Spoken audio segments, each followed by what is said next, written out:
ನಮಸ್ಕಾರ. ಪ್ರಯತ್ನ ಎಜುಕೇಶನ್ ಚಾನಲ್ಗೆ ಸ್ವಾಗತ ಹಾಗೂ ಸುಸ್ವಾಗತ. ನಾವು ಇಂದಿನಿಂದ ಪ್ರತಿ ದಿವಸ ಹೈಸ್ಕೂಲ್ ಶಿಕ್ಷಕರ ನೇಮಕಾತಿಯ ಹಿತದೃಷ್ಟಿಯಿಂದ ನಾವು ಏನ್ ಮಾಡೋಣ ಅಂತಂತಂದ್ರೆ, ಪ್ರತಿ ದಿವಸ ಸಮಾಜ ವಿಜ್ಞಾನಕ್ಕೆ ಸಂಬಂಧಪಟ್ಟಂತೆ ಪ್ರತಿ ದಿವಸ ನಾವು ತರಗತಿಗಳನ್ನ ಕೇಳ್ತಾ ಹೋಗೋಣ. ಸಮಾಜ ವಿಜ್ಞಾನದ ಪ್ರಶ್ನೆ ಪತ್ರಿಕೆಗಳನ್ನ ಬಿಡಿಸ್ತಾ ಹೋಗೋಣ. ಇಂದಿನ ತರಗತಿಯಲ್ಲಿ ನಾವು 2015ರ HSTR ಹೈಸ್ಕೂಲ್ ಟೀಚರ್ ರಿಕ್ರೂಟ್ಮೆಂಟ್ಗೆ ಸಂಬಂಧಪಟ್ಟ ಸಮಾಜ ವಿಜ್ಞಾನ ಪ್ರಶ್ನೆ ಪತ್ರಿಕೆಯನ್ನು ಬಿಡಿಸ್ತಾ ಹೋಗೋಣ. ಪ್ರತಿ ದಿನಾಲೂ ಒಂದೊಂದು ಪ್ರಶ್ನೆ ಪತ್ರಿಕೆ ಬಿಡಿಸ್ತಾ ಹೋಗೋಣ. ಅದ್ರ ಜೊತೆಗೆ ಪ್ರಶ್ನೆ ಪತ್ರಿಕೆ ಮುಗಿದ ನಂತರ ನಾವು ಸಮಾಜ ವಿಜ್ಞಾನ ವಿಷಯಕ್ಕೆ ಸಂಬಂಧಪಟ್ಟಂತಹ ಎಲ್ಲಾ MCQ ಪ್ರಶ್ನೆ ಪತ್ರಿಕೆಗಳನ್ನು ನೋಡ್ತಾ ಹೋಗೋಣ. ದಯವಿಟ್ಟು ನಮ್ಮ ಚಾನೆಲ್ನ ಸಬ್ಸ್ಕ್ರೈಬ್ ಮಾಡಿ, ಶೇರ್ ಮಾಡಿ. ಇಲ್ಲಿ ಮೊದಲ ಪ್ರಶ್ನೆ, ಯಾವುದೇ ಅಣೆಕಟ್ಟಿನ ಸಹಾಯವಿಲ್ಲದೆ ನದಿಗಳು ನೇರವಾಗಿ ನೀರು ಪಡೆಯುವುದಕ್ಕೆ ಏನೆಂದು ಕರೆಯುತ್ತೇವೆ? ಸಾರ್ವಕಾಲಿಕ ಕಾಲುವೆ, ಸಾರ್ವಕಾಲಿಕ ಒಳದ ಕಾಲುವೆ, ಪ್ರವಾಹ ಕಾಲುವೆ, ನಂಗಲ್ ಕಾಲುವೆ. ಇಲ್ಲಿ ಸರಿಯಾದಂತ ಉತ್ತರ ಯಾವ್ದಪ್ಪ ಅಂತಂದ್ರೆ, ಯಾವುದೇ ಅಣೆಕಟ್ಟಿನ ಸಹಾಯವಿಲ್ಲದೆ ನದಿಗಳನ್ನು ನೇರವಾಗಿ ನೀಡಿ ಪಡೆಯುತ್ತಲ್ಲ, ಅದಕ್ಕೆ ನಾವು ಪ್ರವಾಹ ಕಾಲುವೆ ಎಂದು ಕರೆಯುತ್ತೇವೆ. ಇದು ಪ್ರವಾಹ ಕಾಲುವೆ ಅಂತಂದ್ರೆ, ಇಲ್ಲಿ ಪ್ರಪಂಚದಲ್ಲಿ ಅತಿ ಹೆಚ್ಚು ಏನು ಒಂದಪ್ಪ ಅಂತಂದ್ರೆ ಇದೇ ಪ್ರವಾಹ ಕಾಲುವೆನ ಹೊಂದಿದೆ, ಕಾಲುವೆ ನೀರಾವರಿ ಹೊಂದಿರುತ್ತೆ. ಅದರಲ್ಲಿ ಈ ಪ್ರವಾಹ ಕಾಲುವೆ ಅಂದ್ರೆ ಏನಪ್ಪಾ ಅಂತಂದ್ರೆ, ಯಾವುದೇ ಅಣೆಕಟ್ಟಿನ ಸಹಾಯವಿಲ್ಲದೆ ನದಿಗಳಿಂದ ತೋಡಿದ ಕಾಲುವೆಯನ್ನು ಅದಕ್ಕೆ ಪ್ರವಾಹ ಕಾಲುವೆ ಅನ್ನೋದು. ಇದು ಮಳೆಗಾಲದಲ್ಲಿ ಮಾತ್ರ ಏನಾದ್ರು ತುಂಬಲ್ಪಟ್ಟು ನೀರಾವರಿಗೆ ಸಹಾಯವನ್ನ ಪೂರೈಸುತ್ತದೆ. ಇನ್ನು ಸರ್ವಕಾಲಿಕ ಕಾಲುವೆ ಅಂದ್ರೆ ಏನಪ್ಪಾ, ಇಲ್ಲಿ ಹರಿದು ಹೋಗುವ ನೀರನ್ನು ನಿಯಂತ್ರಿಸಲು ಅಗತ್ಯವಿದ್ದಾಗ ನೀರು ಪೂರೈಸೋಗೋಸ್ಕರ ಅಣೆಕಟ್ಟುಗಳನ್ನ, ಜಲಾಶಯಗಳನ್ನು ನಿರ್ಮಾಣ ಮಾಡುತ್ತಾರೆ. ಸೊ ಅಂತದಕ್ಕೆ ನಾವು ಸರ್ವಕಾಲಿಕ ಕಾಲುವೆ ಎಂದು ಕರೆಯುತ್ತೇವೆ. ಸೊ ಇಲ್ಲಿ ಸರಿಯಾದಂತ ಉತ್ತರ ಯಾವ್ದಪ್ಪ ಅಂತಂದ್ರೆ ಪ್ರವಾಹ ಕಾಲುವೆ. ಯಾವುದೇ ಅಣೆಕಟ್ಟಿನ ಸಹಾಯವಿಲ್ಲದೆ ನೇರವಾಗಿ ನೀರು ಪಡೆಯುವುದನ್ನು ಕರೆಯುತ್ತೇವೆ ನಾವು ಪ್ರವಾಹ ಕಾಲುವೆ ಎಂದು ಕರೆಯುತ್ತೇವೆ. ಇಂಪಾರ್ಟೆಂಟ್ ಪ್ರಶ್ನೆ ಇದು. ಇನ್ನು ಇತಿಹಾಸವನ್ನು ಆಸಕ್ತಿಯುತವನ್ನಾಗಿ ಮಾಡಲು ಒಬ್ಬ ಇತಿಹಾಸ ಶಿಕ್ಷಕನು ಹೊಂದಿರಲೇಬೇಕಾದದ್ದು ಏನಪ್ಪಾ? ಕಲ್ಪನಾ ಶಕ್ತಿ, ವೈಜ್ಞಾನಿಕ ಮನೋಭಾವನೆ, ಪ್ರಾಯೋಗಿಕ ಮನೋಧೋರಣೆ, ಆಧುನಿಕ ನೋಟ. ನೋಡು, ಇಲ್ಲಿ ಒಬ್ಬ ಇತಿಹಾಸ ಶಿಕ್ಷಕನು ಮಸ್ಟ್ ಅಂಡ್ ಶುಡ್ ಏನ್ ಹೊಂದಿರ್ಬೇಕಪ್ಪ ಅಂತಂದ್ರೆ, ಹಿಂದಿನ ಗತಕಾಲದ ಘಟನೆಗಳನ್ನು ಕಣ್ಮುಂದೆ ತರಿಸುವಂತಹ ಶಕ್ತಿ, ಅವನಲ್ಲಿ ಒಂದು ಕಲ್ಪನೆಯ ಶಕ್ತಿ ಇರಬೇಕು. ಸರಿಯಾದ ಉತ್ತರ ಯಾವ್ದಪ್ಪ ಅಂದ್ರೆ ಕಲ್ಪನಾ ಶಕ್ತಿ. ಇನ್ನು ಸಾಮಾನ್ಯ ವಿಮೆ. ಸಾಮಾನ್ಯ ವಿಮೆ ಒಬ್ಬ ಜೀವವಲ್ಲದ ವಸ್ತುಗಳ ವಿಮೆ, ಮನುಷ್ಯನ ಜೀವ ವಿಮೆ ಮಾಡುವುದು, ಮಗುವಿಗೆ ವಿಮೆ ಮಾಡುವುದು, ನಿರ್ದಿಷ್ಟ ಮೊತ್ತವನ್ನು ನೀಡುವುದು. ಇಲ್ಲಿ ಸಾಮಾನ್ಯ ವಿಮೆ ಅಂದ್ರೆ ಏನಪ್ಪಾ ಅಂತಂದ್ರೆ, ಇಲ್ಲಿ ನೀವೇ ನೋಡಬಹುದು, ಆಪ್ಷನ್ ಏನು ಕೊಟ್ಟಿದ್ದೇನೆ, ಜೀವವಿಲ್ಲದ ವಸ್ತುಗಳ ವಿಮೆ. ಇಲ್ಲಿ ಸರಿಯಾದಂತ ಉತ್ತರ ಯಾವ್ದಪ್ಪ ಅಂತಂದ್ರೆ ಜೀವವಿಲ್ಲದ ವಸ್ತುಗಳ ವಿಮೆ. ಏನಪ್ಪ ಜೀವವಿಲ್ಲದ ವಸ್ತುಗಳ ವಿಮೆ? ಒಂದು ಇದರ ಅರ್ಥ ಏನಪ್ಪಾ ಅಂತಂದ್ರೆ, ಇದು ಮನೆ, ಇನ್ನಿತರ ಯಾವುದೇ ಇರ್ಬೇಕು, ಅದ್ರ ಮೇಲೆ ನಾವ್ ಏನ್ ಮಾಡ್ತೀವಪ್ಪ ಅಂತಂದ್ರೆ, ಯಾವುದೇ ಹಾನಿ ಸಂಬಂಧಪಟ್ಟಾಗ ವಿಮೆ ಇನ್ಸೂರೆನ್ಸ್ ಮಾಡ್ತೀವಲ್ಲ, ಅದಕ್ಕೆ ಜೀವವಿಲ್ಲದ ವಸ್ತುಗಳ ವಿಮೆ. ಇದಕ್ಕೆ ನಾವೇನಂತ ಕರಿತೀವಪ್ಪ ಅಂದ್ರೆ ಸಾಮಾನ್ಯ ವಿಮೆ ಅಂತೇಳಿ ಕರೆಯುತ್ತೇವೆ. ಇನ್ನು ದ ಟರ್ಮ್ ರಾಸೂನ್ ಅಸೈನ್ಡ್ ವಿತ್ ಅಂದ್ರೆ ಕೂಳೆ ಪದವು ಇದಕ್ಕೆ ಸಂಬಂಧಪಟ್ಟಿದೆ. ಭತ್ತ, ಗೋಧಿ, ಕಬ್ಬು, ಧಾನ್ಯಗಳು. ನಿಮ್ಗೆ ಗೊತ್ತಿದೆ ಕೂಳೆ ಅನ್ನೋದು ಕಬ್ಬಕ್ಕೆ ಸಂಬಂಧಪಟ್ಟಿದೆ. ಈ ಕಬ್ಬಕ್ಕೆ ಸಂಬಂಧಪಟ್ಟಿದೆ, ಯಾವ ತರಹದ ಕಬ್ಬಕ್ಕೆ ಸಂಬಂಧಪಟ್ಟಿದೆ ಇದು ಅಂದ್ರೆ ರಟೂನ್ ಅಂತೇಳಿ ಕರೀತಾರೆ ಇದು ಇಂಗ್ಲಿಷ್ ಅಲ್ಲಿ, ರಟೂನ್ ಕ್ರಾಪಿಂಗ್ ಅಂತಾರೆ. ಸೊ ಇಲ್ಲಿ ಕೂಳೆ ಅಂದ್ರೆ ಏನಪ್ಪಾ ಅಂತಂದ್ರೆ, ನಿರ್ದಿಷ್ಟವಾಗಿ ಈಗ ಕಬ್ಬು ಹೊಲದಲ್ಲಿ ನಾಟಿ ಮಾಡಿರ್ತಾರಲ್ಲ, ಆ ನಾಟಿ ಮಾಡಿದ್ಮೇಲೆ ಯಾವಾಗ ನಾವು ಕಟ್ ಮಾಡಕ್ ಬರ್ತೀವಲ್ಲ, ಕಟಾವಿಗೆ ಬರುತ್ತಲ್ಲ, ಕಟಾವಿಗೆ ಬಂದ ನಂತರ ನಾಟಿ ಮಾಡಿದ ಮೂಲ ಬೇರೆ ಇರುತ್ತಲ್ಲ ಕೆಳಗಡೆ, ಅಥವಾ ದಂಟಿನ ಭಾಗ, ದಂಟು ಅಂತ ಕರಿತೀವಿ ನಾವು ಉತ್ತರ ಕರ್ನಾಟಕ ಕಡೆ, ಮತ್ತೆ ಬೆಳೆಯಲು ಆರಂಭಿಸ್ತದೆ. ಎರಡನೇ ಅಥವಾ ಮೂರನೇ ಬೆಳೆ ಉತ್ಪಾದಿಸೋದಕ್ಕೆ ನಾವು ಏನಂತ ಕರೆಯುತ್ತೀವಿ? ಕೂಳೆ ಅಂತ ಕರಿತೀವಿ. ಏನಂತ ಕರಿತೀವಿ? ಕೂಳೆ ಅಂತೇಳಿ ಕರೆಯುತ್ತೇವೆ. ಇಲ್ಲಿ ಸರಿಯಾದ ಉತ್ತರ ಕಬ್ಬು. ಕೂಳೆ ಪದದ ಅರ್ಥ ಕಬ್ಬು. ಇನ್ನು ನೂತನ ವಸಾಹತು ಸಾಹಿತ್ಯದ ವಿರುದ್ಧ ಧ್ವನಿ ಎತ್ತುವುದು ಈ ಒಂದು ಸಂಸ್ಥೆಯ ಧ್ಯೇಯವಾಗಿದೆ. ನೂತನ ವಸಾಹತು ಸಾಹಿತ್ಯದ ವಿರುದ್ಧ ಧ್ವನಿ ಎತ್ತುವುದು ಯಾವ ಒಂದು ಸಂಸ್ಥೆಯ ಧ್ಯೇಯವಾಗಿದೆ ಅಂತ ಕೊಟ್ಟಿದ್ದಾರೆ. ಇಲ್ಲಿ option ASEAN, SAARC, European Union, the UAE organisation of unity. ಇಲ್ಲಿ ಯಾವುದಪ್ಪ ಸರಿಯಾದ ಉತ್ತರ ಅಂತೇಳಿ ಕೊಟ್ಟಿದ್ದಾನೆ. ASEAN, SAARC, European Union. ಇದು ಇಲ್ಲಿ ಸರಿಯಾದಂತಹ ಉತ್ತರ ಯಾವುದಪ್ಪ ಅಂತಂದ್ರೆ the OAU organisation of African unity ಅಂತೇಳಿ ಬರುತ್ತೆ.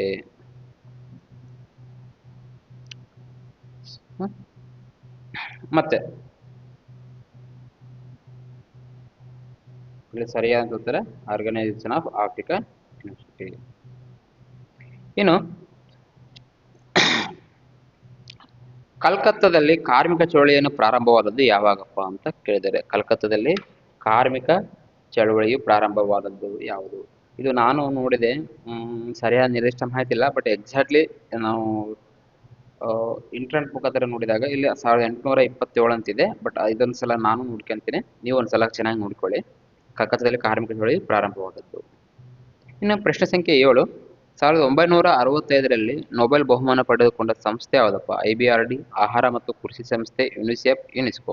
ಇಲ್ಲಿ ನೋಡಿ, 1965ರಲ್ಲಿ ನೊಬೆಲ್ ಬಹುಮಾನ ಪಡೆದುಕೊಂಡ ಸಂಸ್ಥೆ ಯಾವ್ದಪ್ಪ ಅಂತಂದ್ರೆ ಯುನಿಸೆಫ್. ಏನು? ಯುನಿಸೆಫ್. ನಿಮ್ಗೆ ಗೊತ್ತಿರ್ಬೋದು ಯುನಿಸೆಫ್ ಅಂತಂದ್ರೆ ಅದು ಫುಲ್ ಫಾರ್ಮ್ ಏನಪ್ಪ ಅಂತಂದ್ರೆ, UNICEF United Nation educational and scientific children organisation, cultural organisation. United Nation educational scientific and cultural organisation. ಇದು ಯಾವಾಗ ಸ್ಥಾಪನೆ ಆಯ್ತಪ್ಪ ಅಂತಂದ್ರೆ ಯುನಿಸೆಫ್. ಸರಿಯಾದ ಉತ್ತರ ಯುನಿಸೆಫ್. 1960ರಲ್ಲಿ ನೊಬೆಲ್ ಬಹುಮಾನ ಪಡೆದುಕೊಂಡ ಸಂಸ್ಥೆ ಯುನಿಸೆಫ್. ಇದು ಯಾವಾಗ ಸ್ಥಾಪನೆ ಆಯ್ತಪ್ಪ ಅಂತಂದ್ರೆ 1945 ನವೆಂಬರ್ 16ನೇ ತಾರೀಕು ಪ್ರಾರಂಭ ಆಗುತ್ತೆ. 1945 ಇದು. 1945 ನವೆಂಬರ್ 16ಕ್ಕೆ. ಇದರ ಕೇಂದ್ರ ಕಚೇರಿ ಇದೆಯಪ್ಪ ಅಂತಂದ್ರೆ ಪ್ಯಾರಿಸ್. ಇಲ್ಲಿ ಪ್ಯಾರಿಸ್ನಲ್ಲಿ ಇದೆ. ಇನ್ನು ಹತ್ತಿ ಬೆಳೆಯಲು ಕಪ್ಪು ಮಣ್ಣು ಸೂಕ್ತವಾಗಿರುವುದು ಏಕೆಂದರೆ? ಹತ್ತಿ ಬೆಳೆಯಲು ಕಪ್ಪು ಮಣ್ಣು ಸೂಕ್ತವಾಗಿರುತ್ತದೆ ಏಕೆಂದರೆಪ್ಪ? ಅದು ಪೊಟ್ಯಾಸಿಯಂ ಸಾರಜನಕವನ್ನು ಒಳಗೊಂಡಿದೆ, ಕಬ್ಬಿಣದ ಅಂಶ ಹೇರಳವಾಗಿದೆ, ತೇವಾಂಶ ಹಿಡಿದಿಡಲು ಸಹ ಸಾಧ್ಯವಿರುವುದು, ಶಿಲೆಗಳ ಶಿಥಿಲೀಕರಣದಿಂದ ರಚಿತವಾಗಿದೆ. ನಿಮ್ಗೆ ಗೊತ್ತಿರುತ್ತೆ ಆಟೋಮೆಟಿಕ್ ಆಗಿ. ಇದು ಹತ್ತಿ ಬೆಳೆಯಲು ಸರಿಯಾದ ಉತ್ತರ ಏನಪ್ಪಾ ಅಂತಂದ್ರೆ ಇಲ್ಲಿ ತೇವಾಂಶ ಹಿಡಿದಿಡಲು ಸಾಧ್ಯವಿರುತ್ತೆ. ನೋಡಿ, ಹತ್ತಿ ಬೆಳೆಯುವಂತ ಮಣ್ಣು ಕಪ್ಪು ಮಣ್ಣು. ಈ ಕಪ್ಪು ಮಣ್ಣು ಅತಿ ಹೆಚ್ಚು ತೇವಾಂಶವನ್ನು ಹಿಡಿದಿಡುತ್ತೆ. ನೋಡ್ರಿ, ಮಳೆ ಬಂದಾಗ ಮಳೆ ನೀರು ಹಂಗೆ ಹಿಡ್ಕೊಂಡಿರುತ್ತೆ. ಈ ಕಪ್ಪು ಮಣ್ಣಿನಲ್ಲಿ ಏನೇನು ಒಳಗೊಂಡಿರುತ್ತಪ್ಪ? ಈ ಕಪ್ಪು ಮಣ್ಣನ್ನು ನಾವು ಏನಂತ ಕರಿತೀವಿ? ರೆಗೂರು ಮಣ್ಣು ಅಂತಾನೂ ಕರಿತೀವಿ.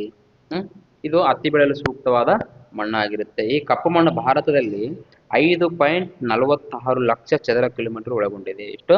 5.46 ಲಕ್ಷ ಚದರ ಕಿಲೋಮೀಟರ್ ಒಳಗೊಂಡಿದೆ. ಅಷ್ಟೇ ಅಲ್ಲದೆ ಈ ಕಪ್ಪು ಮಣ್ಣಿನ ಪ್ರದೇಶವನ್ನು ನಾವು ಏನಂತ ಕರಿತೀವಪ್ಪ ಅಂದ್ರೆ ಡೆಕ್ಕನ್ ಟ್ರಾಫ್ ಅಂತ ಕರಿತೀವಿ. ಡೆಕ್ಕನ್ ಟ್ರಾಪ್ ಅಂತೇಳಿ ನಾವು ಇಲ್ಲಿ ಕರಿತೀವಿ. ಇದು ದೇಶದ ಒಟ್ಟು ಭೂಪ್ರದೇಶದಲ್ಲಿ 15.9 ಇದೆ. 15.9 ಏನಿದೆಯಪ್ಪ ಅಂತಂದ್ರೆ ಕಪ್ಪು ಮಣ್ಣು ಒಳಗೊಂಡಿದೆ.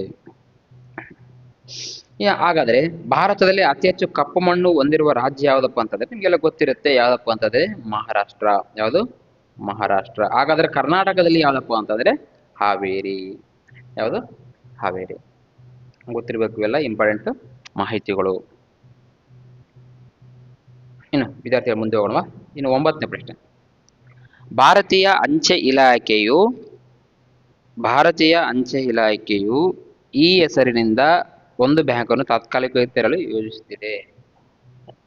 ಇಲ್ಲಿ ಯಾವ್ದಪ್ಪ ಅಂದ್ರೆ ಸರಿಯಾದ ಉತ್ತರ bank of postal India, Indian postal bank, ಅಂಚೆ ಇಲಾಖೆ ಬ್ಯಾಂಕ್. ಇಲ್ಲಿ ಸರಿಯಾದ ಉತ್ತರ ಯಾವ್ದಪ್ಪ ಅಂದ್ರೆ ಭಾರತೀಯ ಅಂಚೆ ಬ್ಯಾಂಕ್. ಯಾವುದು? ಭಾರತೀಯ ಅಂಚೆ ಬ್ಯಾಂಕ್. ಇನ್ನು ಪ್ರಶ್ನೆ ಸಂಖ್ಯೆ 10. ವಿವರಿಸುವರು ಎಂಬ ನಿರ್ದಿಷ್ಟೀಕರಣವು ಕಂಡು ಬರುವ ಬೋಧನಾ ಉದ್ದೇಶ ಏನಪ್ಪಾ? ವಿವರಿಸುವರು ಅನ್ನೋದ್ರೆ ಏನಪ್ಪ? ವಿವರಿಸುವರು ಅಂದ್ರೆ ಇಲ್ಲಿ ಅರ್ಥೈಸುವಿಕೆ, ಕೌಶಲ್ಯ, ಜ್ಞಾನ, ವಿಮರ್ಶಾತ್ಮಕ ಚಿಂತನೆ ಅಂತಿದೆ. ಏನಪ್ಪ ವಿವರಿಸುವರು ಅಂತಂದ್ರೆ ಇಲ್ಲಿ ಸರಿಯಾದ ಉತ್ತರ ಏನಪ್ಪಾ ಅಂತಂದ್ರೆ ಅರ್ಥೈಸುವಿಕೆ. ಅಂದ್ರೆ ನಾವು ಹುಡುಗರಿಗೆ ವಿದ್ಯಾರ್ಥಿಗಳಿಗೆ ಪಾಠ ಮಾಡುತ್ತಿರುವಾಗ ಇಲ್ಲ ಆ ಪಾಠದ ಬಗ್ಗೆ ವಿವರಣೆ ನೀಡ್ತಾ ಇರುವಾಗ ಅಂದ್ರೆ ಅದ್ರ ಬಗ್ಗೆ ಸಾರ್ ಅರ್ಥ ಮಾಡಿಸ್ತಾ ಇದ್ದಾರೆ. ವಿವರಿಸುವರು ಎಂಬ ಅಂತಂದ್ರೆ ಅರ್ಥ ಮಾಡಿಸ್ತಾ ಇದ್ದಾರೆ. ಸೊ ಇದು ವಿವರಿಸುವರು ಅನ್ನೋದಕ್ಕಂತ ಅರ್ಥೈಸುವಿಕೆ ಅಂದ ಸರಿಯಾದ ಉತ್ತರ ಆಗಿರುತ್ತೆ. ಇನ್ನು ವೈದ್ಯಕೀಯ ಶಾಸ್ತ್ರದ ಅಧ್ಯಯನಕ್ಕೆ ಅಡಿಪಾಯ ಹಾಕಿದವರು ಯಾರಪ್ಪ? ಇಲ್ಲಿ ನೋಡ್ರಿ, ಹಿಪೋಕ್ರಟಿಸ್, ಯೂಕ್ಲಿಡ್, ಪೈಥಾಗೋರಸ್, ಥಿಯೋಡಿಸಸ್ ಅಂತಿದೆ. ವೈದ್ಯಕೀಯ ಶಾಸ್ತ್ರಕ್ಕೆ ಅಧ್ಯಯನಕ್ಕೆ ಅಡಿಪಾಯ ಹಾಕಿದವರು ಯಾರಪ್ಪ ಅಂತಂದ್ರೆ ಹಿಪೋಕ್ರೇಟಸ್. ಸರಿಯಾದ ಉತ್ತರ ಯಾವ್ದಪ್ಪ ಅಂದ್ರೆ ಹಿಪೋಕ್ರೇಟಸ್.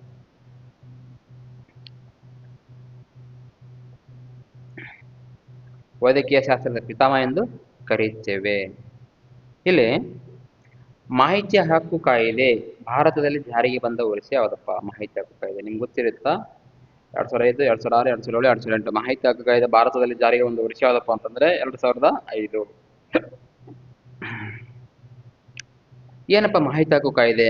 ಸಾರ್ವಜನಿಕ ಅಂದ್ರೆ ಈ ನಮ್ಮ ಒಂದು ಜನರ ಜೀವನದಲ್ಲಿ ಭ್ರಷ್ಟಾಚಾರ ನಿರ್ಮೂಲನೆ, ಆಡಳಿತದಲ್ಲಿ ಪಾರದರ್ಶಕತೆ, ಒಂದು ಸರ್ಕಾರವನ್ನು ಪ್ರಜೆಗಳಿಗೆ ಒಂದು ಆಡಳಿತವಾಗಿ ಜವಾಬ್ದಾರಿಯುತವಾಗಿ ಮಾಡುವುದಕ್ಕೆ ನಾವೇನು ಕಾರ್ಯನಿರ್ವಹಿಸುವುದಕ್ಕೆ ಮಾಹಿತಿ ಹಕ್ಕು ಕಾಯ್ದೆ ಭಾರತದಲ್ಲಿ ಜಾರಿಗೆ ಬಂತು. ಅದು ಯಾವಾಗ ಜಾರಿಗೆ ಬಂತಪ್ಪ ಅಂತಂದ್ರೆ 2005ರಲ್ಲಿ ಜಾರಿಗೆ ಬಂತು. ಇನ್ನು ಯಾವುದೇ ಪೂರ್ವ ಯೋಜನೆ ಇಲ್ಲದೆ ಅನಿಶ್ಚಿತವಾಗಿ ಒಂದು ಆಸಕ್ತಿಯ ಸುತ್ತ ನೆರೆದಿರುವ ಜನರಾಶಿಯೇ ಏನಂತ ಕರೆಯುತ್ತೇವಪ್ಪ ಅಂದ್ರೆ, ನೋಡಿ, ಯಾವುದೇ ಪೂರ್ವ ಯೋಜನೆ ಇಲ್ಲದೆ ಅನಿಶ್ಚಿತವಾಗಿ ಒಂದು ಆಸಕ್ತಿಯ ಸುತ್ತ ನೆರೆದಿರುವ ಜನರಾಶಿಯೇ ಇಲ್ಲಿ ಏನಂತ ಕರಿತೀವಪ್ಪ? ಉಪಗುಂಪು, ಜನ ಮುಂದೆ, ಜನರ ತಂಡ, ಜನರ ಸಂಘ ಏನಂತ ಕರಿತೀವಪ್ಪ ನಾವಿಲ್ಲಿ? ಇಲ್ಲಿ ಸರಿಯಾದ ಉತ್ತರ ಏನಪ್ಪಾ ಅಂತಂದ್ರೆ ಜನ ಮುಂದೆ ಅಥವಾ ಜನ ಮಂದೆ ಅಂತ. ಇಲ್ಲಿ ಏನಪ್ಪ ಜನ ಮಂದೆ ಅಂದ್ರೆ, ನಾವು ರಸ್ತೆ ಮೇಲೆ ಹೋಗ್ತಾ ಇರುವಾಗ ಏನೋ ಒಂದು ಸಡನ್ ಆಗಿ ಏನೋ ಒಂದು ಅಪಘಾತ, ಅದು ಅಪಘಾತ ನೋಡಲು ಎಲ್ಲರೂ ಬಂದ್ಬಿಡ್ತಾರೆ. ಅಥವಾ ಯಾವುದೋ ಒಂದು ನಾಟಕ ಅದಂದ್ರೆ ಇಲ್ಲಿ ಏನಪ್ಪಾ ಅಂತಂದ್ರೆ ಮುಂಚಿತವಾಗಿ ಯಾವುದೇ ಪೂರ್ವಾಲೋಚನೆ ಇರುವುದಿಲ್ಲ ಜನ ಮುಂದೆ. ಅಂದ್ರೆ ಸಡನ್ ಆಗಿ ಅಲ್ಲಿ ಏನಾಯ್ತು ಏನಿಲ್ಲ ಅಂತ ನೋಡಕ್ ಬರ್ತಾರಲ್ಲ, ಅದಕ್ಕೆ ನಾವೇನಂತ ಕರಿತೇವಪ್ಪ ಅಂದ್ರೆ ಜನ ಮುಂದೆ ಅಂತೇಳಿ ಕರಿತೇವೆ. ಇನ್ನು ಆಮ್ಲೀಯ ಮಳೆಯನ್ನು ಹೀಗೂ ಉಲ್ಲೇಖಿಸಬಹುದು: ಅರ್ತ್ ಕಿಲ್ಲರ್, ಲೇಕ್ ಕಿಲ್ಲರ್, ಸೈಕ್ಲಿಯರ್, ಪಾಂಡ್ ಕಿಲ್ಲರ್. ಇಲ್ಲಿ ಸರಿಯಾದ ಉತ್ತರ ಯಾವ್ದಪ್ಪ ಅಂತಂದ್ರೆ ಲೇಕ್ ಕಿಲ್ಲರ್. ಆಮ್ಲೀಯ ಮಳೆಯನ್ನು ನಾವು ಲೇಕ್ ಕಿಲ್ಲರ್ ಅಂತ ಕರಿತೀವಿ. ಅಂದ್ರೆ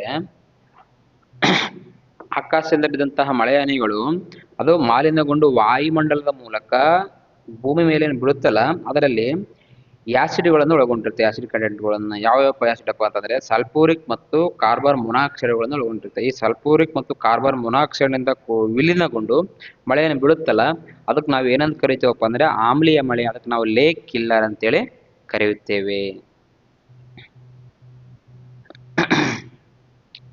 ಇನ್ನು ಈ ಕೆಳಕಂಡವುಗಳಲ್ಲಿ ಒಂದು ಮುಗಿಯದ ಸಂಪನ್ಮೂಲವಲ್ಲ: ಸೂರ್ಯನ ಬೆಳಕು,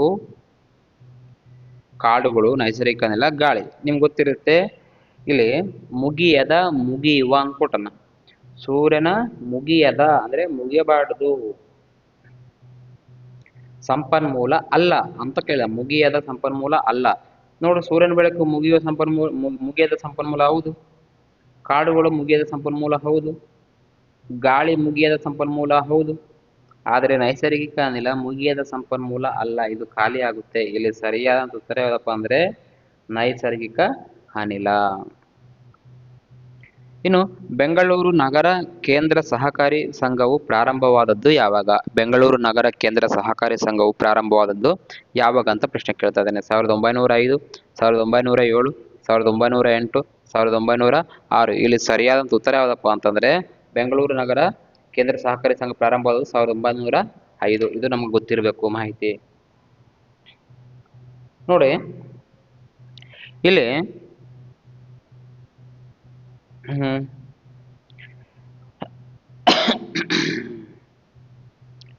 ಮುಂದಿನ ಪ್ರಶ್ನೆ: ಯಾವುದಾದರೂ ನಿರ್ದಿಷ್ಟ ಕ್ಷೇತ್ರದಲ್ಲಿ ಒಂದರಲ್ಲಿ ಸಾಕಷ್ಟು ಆಳವಾದ ಪರಿಣಿತಿ, ತರಬೇತಿ ಮತ್ತು ಕೌಶಲ್ಯ ಪಡೆದವರ ಫಲಿತಾಂಶವೇ ಏನೆಂದು ಕರೀತೀವಪ್ಪ ನಾವು ಅದಕ್ಕೆ?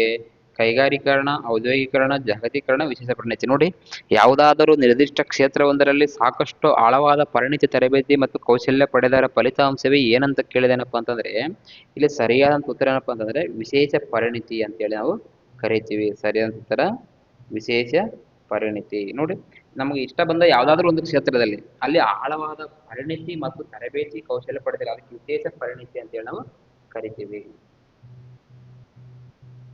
ಇನ್ನು ಖಗೋಳ ವಿಜ್ಞಾನದ ಬೈಬಲ್ ಎಂದು ಪರಿಗಣಿಸಲಾಗಿರುವ ಪಂಚ ಸಿದ್ಧಾಂತಿಕ ವಿವರಿಸಲ್ಪಟ್ಟಿದೆ. ನಮ್ಗೆ ಗೊತ್ತಿರಬಹುದು ಖಗೋಳ ವಿಜ್ಞಾನದ ಬೈಬಲ್ ಅಥವಾ ಪಂಚ ಸೈದ್ಧಾಂತಿಕ ಅಂತಾನೂ ಕರೆಯುತ್ತಾರೆ. ಇದರ ಯಾರು ರಚನೆ ಮಾಡಿದ್ದಾರೆ ಅಂತ ಪ್ರಶ್ನೆ ಕೇಳಿದಾನೆ ಇಲ್ಲಿ. ವರಾಹಮಿಹಿರ, ಆರ್ಯಭಟ, ಸುಶ್ರುತ, ಧನ್ವಂತರಿ. ನಿಮ್ಗೆ ಗೊತ್ತಿರುತ್ತೆ. ಸರಿಯಾದ ಉತ್ತರ ಯಾವ್ದಪ್ಪ ಅಂದ್ರೆ ವರಾಹಮಿಹಿರ. ಇಲ್ಲಿ ನೋಡಿ, ಈ ವರಾಹಮಿಹಿರ ಏನಪ್ಪಾ ಅಂತಂದ್ರೆ ಖಗೋಳ ವಿಜ್ಞಾನದಲ್ಲಿ ಬೈಬಲ್ ಎಂದು ಪರಿಗಣಿಸಲಾಗಿರುವ ಪಂಚಸಿದ್ಧಾಂತಿ ಇವರಿಂದ ಇದು ರಚಿಸಲ್ಪಟ್ಟಿರುತ್ತದೆ. ಒಂದು ಪ್ರಶ್ನೆ ನಾವು ಮಿಡಲಲ್ಲಿ ಕೊಟ್ಟಿದ್ವಿ.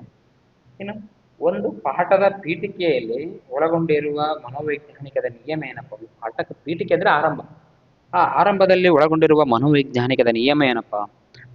ಪರಿಣಾಮ ನಿಯಮ, ಸಿದ್ಧತೆಯ ನಿಯಮ, ಅಭ್ಯಾಸದ ನಿಯಮ, ಸಂಬಂಧಿಕ. ಇಲ್ಲಿ ನಾವು ಮೂರು ನಿಯಮಗಳನ್ನ ಕಾಣ್ತೀವಿ. ಸಿದ್ಧತಾ ನಿಯಮ, ಅಭ್ಯಾಸ ನಿಯಮ ಮತ್ತು ಪರಿಣಾಮ ನಿಯಮ ಅಂತೇಳಿ ಕಾಣ್ತೀವಲ್ಲ. ಸೊ ಇದರಲ್ಲಿ ಪೀಠಿಕೆಯಲ್ಲಿ ಅಂದ್ರೆ ಆಟದ ಪೀಠಿಕೆಯಲ್ಲಿ ಯಾವ್ದು ನಿಮಗೆ ಆರಂಭದಲ್ಲಿ ಸಿದ್ಧತೆ ನಿಮಗೆಲ್ಲ ಗೊತ್ತಿರ್ತದೆ. ಸರಿ ಉತ್ತರ ಯಾವ್ದಪ್ಪ ಅಂತಂದ್ರೆ ಸಿದ್ಧತಾ ನಿಯಮ. ಇಲ್ಲಿ ಪ್ರಶ್ನೆ ಸಂಖ್ಯೆ 20. ತಾಲೂಕು ಪಂಚಾಯಿತಿಯ ಅಧ್ಯಕ್ಷರು ಮತ್ತು ಉಪಾಧ್ಯಕ್ಷರ ಅವಧಿ ಎಷ್ಟಪ್ಪ? ತಾಲೂಕು ಪಂಚಾಯಿತಿಯ ಅಧ್ಯಕ್ಷರು ಮತ್ತು ಉಪಾಧ್ಯಕ್ಷರ ಅವಧಿ ಎಷ್ಟಿರಬೇಕು? ಇಲ್ಲಿ ನೋಡಿ ಸರಿಯಾದ ಉತ್ತರ 20 ತಿಂಗಳು, 20 ತಿಂಗಳು, 30 ತಿಂಗಳು, 45 ತಿಂಗಳು, 50 ತಿಂಗಳು ಅಂತ ಕೇಳಿದಾನೆ. ಇಲ್ಲಿ ಸರಿಯಾದಂತ ಉತ್ತರ 20 ತಿಂಗಳುಗಳು. ತಾಲೂಕು ಪಂಚಾಯತಿಯ ಅಧ್ಯಕ್ಷ ಮತ್ತು ಉಪಾಧ್ಯಕ್ಷರ ಅವಧಿಗಳು ಎಷ್ಟಪ್ಪ ಅಂತಂದ್ರೆ 20 ತಿಂಗಳುಗಳಾಗಿರುತ್ತೆ. ಇನ್ನು ಮುಂದಿನ ಪ್ರಶ್ನೆ,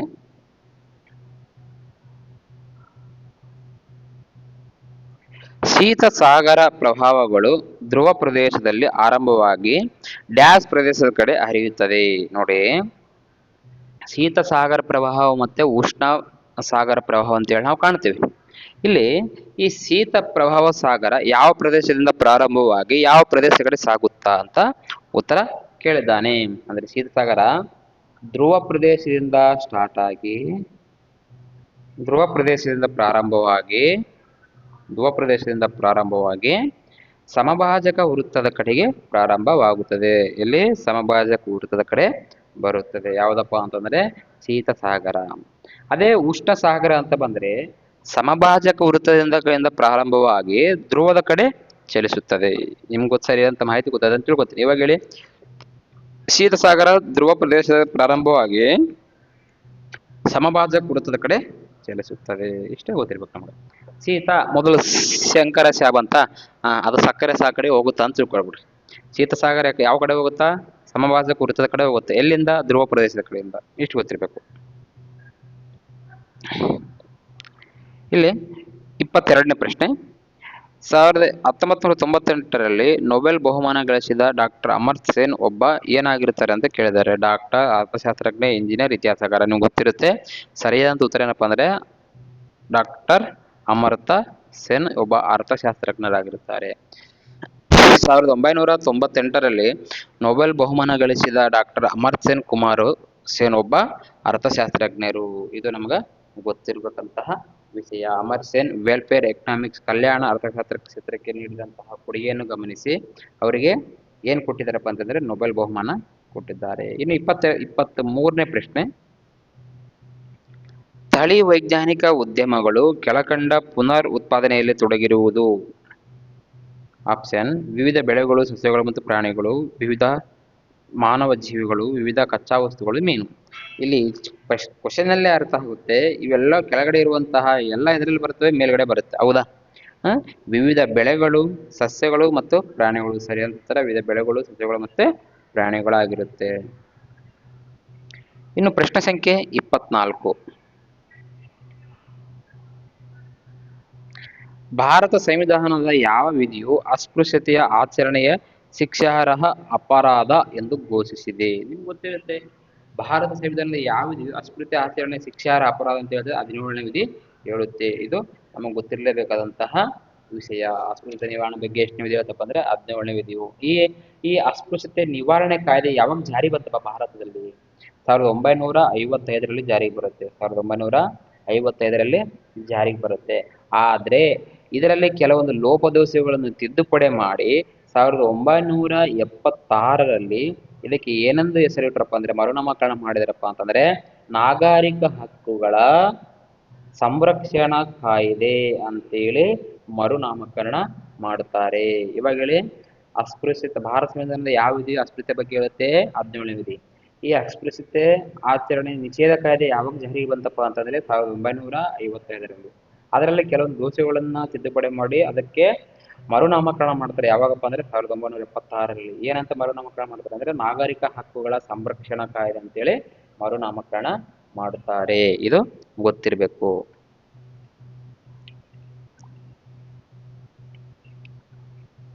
ಇನ್ನು ಪ್ರಶ್ನೆ ಸಂಖ್ಯೆ 25. ಶಿಕ್ಷಕ ವೃತ್ತಿಪರ ಕೌಶಲ್ಯ ಮತ್ತು ದಕ್ಷತೆ ವೃದ್ಧಿಸಲು ಸಹಾಯ ಮಾಡುವುದು.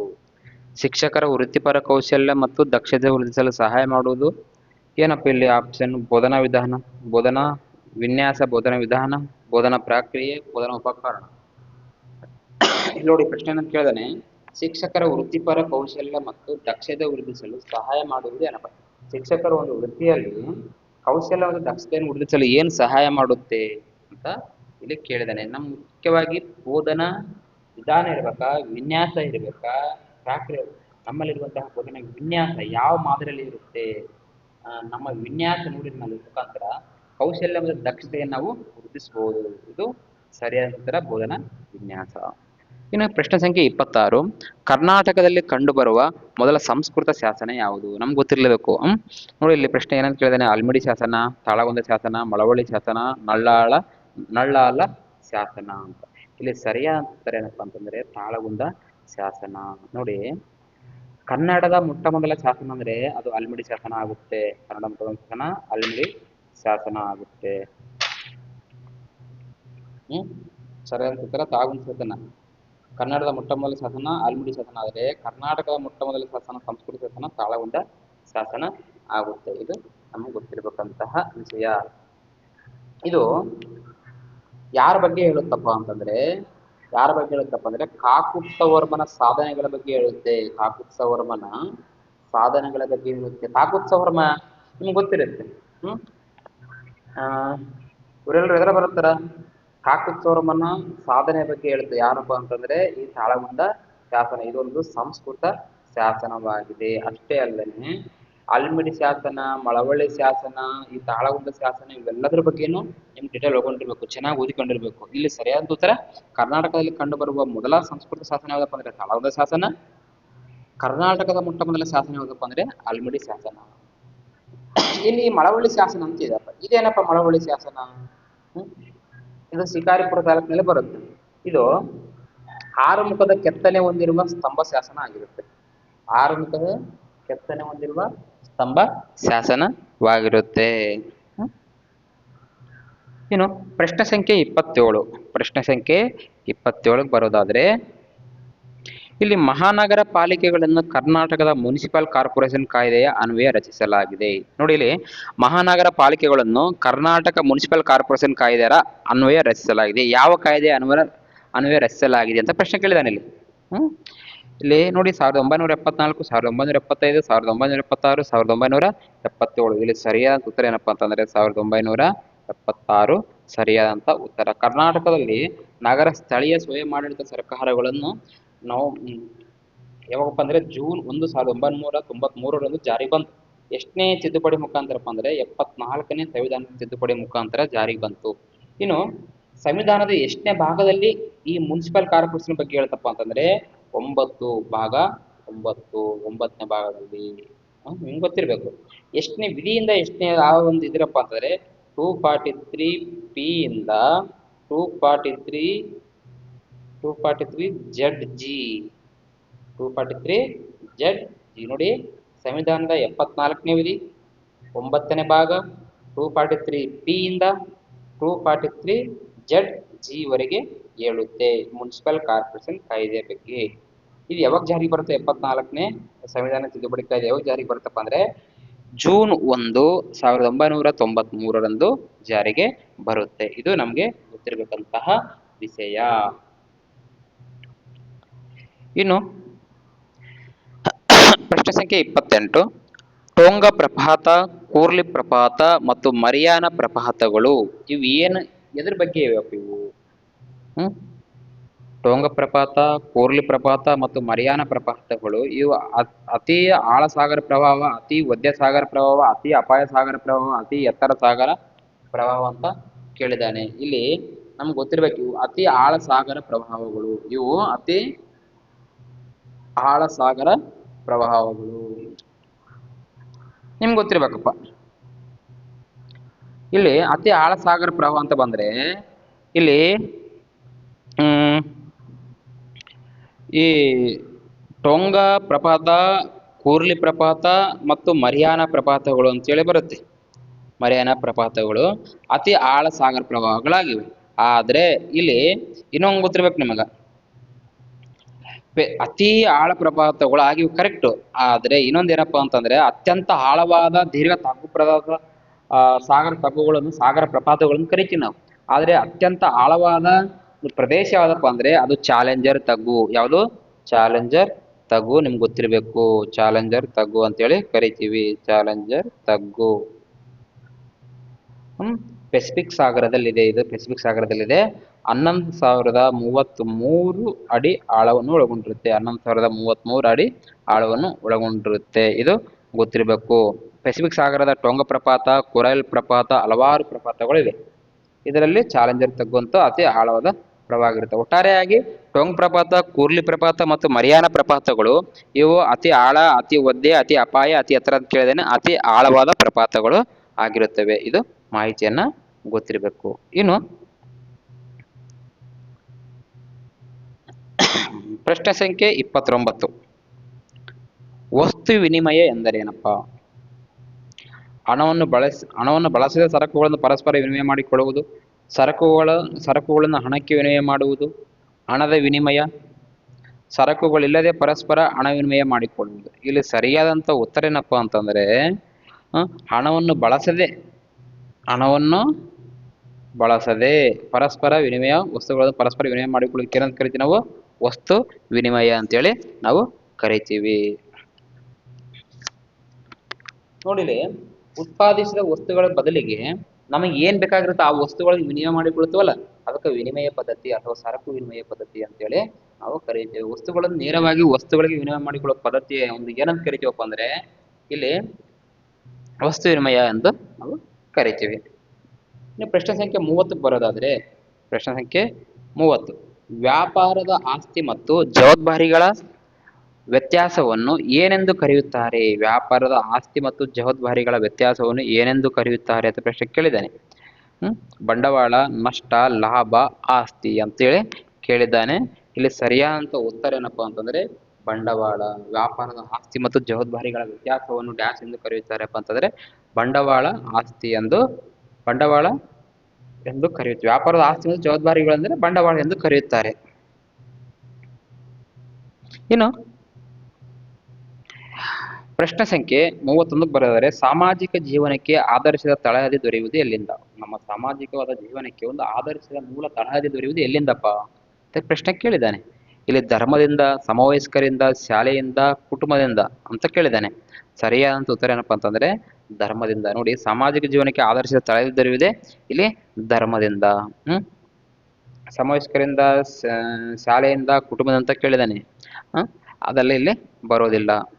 ಸಮವಯಸ್ಕರಿಂದ ಏನ್ ಸಿಗುತ್ತಪ್ಪ ಅಂದ್ರೆ ಪ್ರೀತಿ ಸಿಗುತ್ತೆ, ಸ್ನೇಹ ಸಿಗುತ್ತೆ. ಕುಟುಂಬದಿಂದ ಪ್ರೀತಿ ವಾತ್ಸಲ್ಯ ಸಿಗುತ್ತೆ. ನೋಡಿ, ಶಾಲೆಯಿಂದ ಜ್ಞಾನ ತಿಳುವಳಿಕೆ ಸಿಗುತ್ತೆ. ಆದರೆ ಆದರ್ಶದ ತಳಹದಿಯಲ್ಲಿ ದೊರೆಯುತ್ತಪ್ಪ ಅಂತಂದ್ರೆ ಧರ್ಮದಿಂದ ದೊರೆಯುತ್ತೆ. ಇನ್ನು ಪ್ರಶ್ನೆ ಸಂಖ್ಯೆ 32 ಬರೋದಾದರೆ, ವಿದ್ಯಾರ್ಥಿಗಳಿಗೆ ನೈತಿಕ ತರಬೇತಿಯನ್ನು ಕೊಡಲು ಸೂಕ್ತವಾದ ವಿಷಯ ಯಾವುದಪ್ಪ? ವಿದ್ಯಾರ್ಥಿಗಳಿಗೆ ನೈತಿಕ ತರಬೇತಿಯನ್ನು ಕೊಡಲು, ನೈತಿಕ ಅಂದ್ರೆ ಶಿಸ್ತು, ಅಂದ್ರೆ ಶಿಸ್ತು, ಒಂದು ನಿಯಮ ಅನ್ನೋದು ಸೂಕ್ತವಾದ ತರಬೇತಿ ಯಾವುದು? ಭೂಗೋಳಶಾಸ್ತ್ರ, ಇತಿಹಾಸ, ಅರ್ಥಶಾಸ್ತ್ರ, ಸಮಾಜಶಾಸ್ತ್ರ. ನೋಡಿ, ಅರ್ಥ ಮಾಡ್ಕೋಬೇಕು ನಾವಿಲ್ಲಿ. ನೋಡಿ ಏನಂತ ಕೇಳಿದೇನೆ, ಭೂಗೋಳಶಾಸ್ತ್ರ, ಇತಿಹಾಸ, ಅರ್ಥಶಾಸ್ತ್ರ, ಸಮಾಜಶಾಸ್ತ್ರ. ಇಲ್ಲಿ ವಿದ್ಯಾರ್ಥಿಗಳಿಗೆ ನೈತಿಕ ತರಬೇತಿಯನ್ನು ಕೊಡಲು ಸೂಕ್ತವಾದ ತರಬೇತಿ ವಿಷಯ ಯಾವುದಪ್ಪ ಅಂದ್ರೆ ಸರಿಯಾದ ಉತ್ತರ ಇತಿಹಾಸ. ಈ ಇತಿಹಾಸ ಒಂದು ನೈತಿಕ ತರಬೇತಿಯನ್ನು ವಿದ್ಯಾರ್ಥಿಗಳಲ್ಲಿ ಆಸಕ್ತಿದಾಯಕವಾಗಿ ಮೂಡಿಸುತ್ತೆ. ಇಲ್ಲಿ ಸರಿಯಾದ ಉತ್ತರ ಇತಿಹಾಸ. ಇನ್ನು ಪ್ರಶ್ನೆ ಸಂಖ್ಯೆ 33, ಚಾಲುಕ್ಯ ವಂಶದ ಸ್ಥಾಪಕ ಯಾರು? ಚಾಲುಕ್ಯ ವಂಶದ ಸ್ಥಾಪಕ ನೋಡಿ ನಿಮ್ಗೆ ಗೊತ್ತಿರಬೇಕು, ರಾಜ ಜಯಸಿಂಹ, ಎರಡನೇ ಪುಲಕೇಶಿ, ಮಂಗಳೇಶ, ಕೀರ್ತಿವರ್ಮ. ಇಲ್ಲಿ ಸರಿಯಾದ ಉತ್ತರ ಏನಪ್ಪಾ ಅಂತಂದ್ರೆ ರಾಜ ಜಯಸಿಂಹ. ಚಾಲುಕ್ಯ ವಂಶ ಸ್ಥಾಪಕ ಯಾರಪ್ಪ ಅಂದ್ರೆ ರಾಜ ಜಯಸಿಂಹ. ಇಲ್ಲಿ ಚಾಲುಕ್ಯರಲ್ಲಿ ಈ ಇಮ್ಮಡಿ ಪುಲಕೇಶಿ ಅಂತಂದ್ರೆ ಪ್ರಸಿದ್ಧ ಅರಸನಾಗಿರ್ತಾನೆ. ಏನ ಪ್ರಸಿದ್ಧ ಅರಸ ಅಂದ್ರೆ ಚಾಲುಕ್ಯಾಧಿಪತಿ ಎಂದು ಕರೆಸಿಕೊಂಡು ಚಾಲುಕ್ಯರಲ್ಲಿ ಅತ್ಯಂತ ಪ್ರಸಿದ್ಧ ದೊರೆ ಯಾರಪ್ಪ ಅಂತಂದ್ರೆ ಈ ಇಮ್ಮಡಿ ಪುಲಕೇಶಿ. ಇವನ ಕಾಲದಲ್ಲಿ ಸಾಮ್ರಾಜ್ಯ ಅತ್ಯುನ್ನತವಾದ ಶಿಖರವನ್ನು ಒಳಗೊಂಡಿತ್ತು.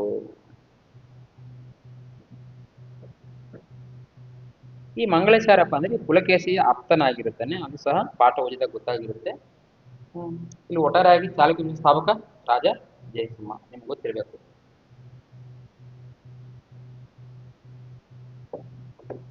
ಇನ್ನು ಪ್ರಶ್ನೆ ಸಂಖ್ಯೆ 34 ಬರೋದಾದರೆ ಮತದಾನದ ವಯಸ್ಸನ್ನು 21ರಿಂದ 18ಕ್ಕೆ ಈ ತಿದ್ದುಪಡಿಯಂತೆ ಇಳಿಸಲಾಯಿತು. ಯಾವ ತಿದ್ದುಪಡಿಯ ಮುಖಾಂತರ ನಾವು ವೋಟ್ ಮಾಡುವ ಅಥವಾ ಮತದಾನ ಮಾಡುವ ಅಥವಾ ಎಲೆಕ್ಷನ್ ಮಾಡುವ ವಯಸ್ಸು 21ರಿಂದ 18ಕ್ಕೆ ಇಳಿಸ್ತಪ್ಪ?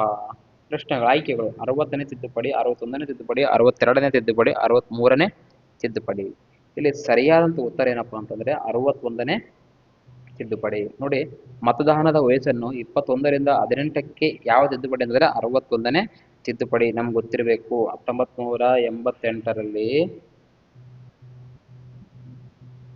61ನೇ ತಿದ್ದುಪಡಿ ಮುಖಾಂತರ 326ನೇ ವಿಧಿಯ ಒಂದು ತಿದ್ದುಪಡಿ ಮುಖಾಂತರ 21 ವರ್ಷಗಳಿಂದ 18 ವರ್ಷಗಳಿಗೆ ಇಳಿಸಲಾಯಿತು. ಈ ಮಾಹಿತಿ ನಮ್ಗೆ ಗೊತ್ತಿರಬೇಕು.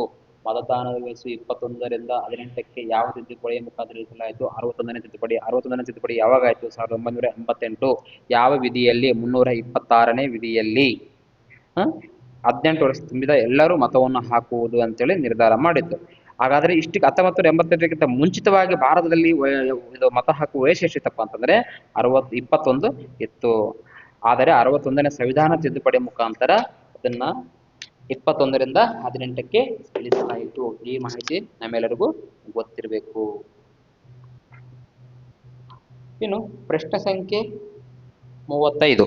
ಉಣ್ಣೆಯ ಗುಡ್ಡ ಎಂದು ಜನಪ್ರಿಯವಾಗಿ ಕರೆಯಲಾಗುವ ಮೋಡಗಳು. ಉಣ್ಣೆಯ ಗುಡ್ಡ ಎಂದು ಜನಪ್ರಿಯವಾಗಿ ಕರೆಯಲಾಗಿರುವ ಮೋಡಗಳು: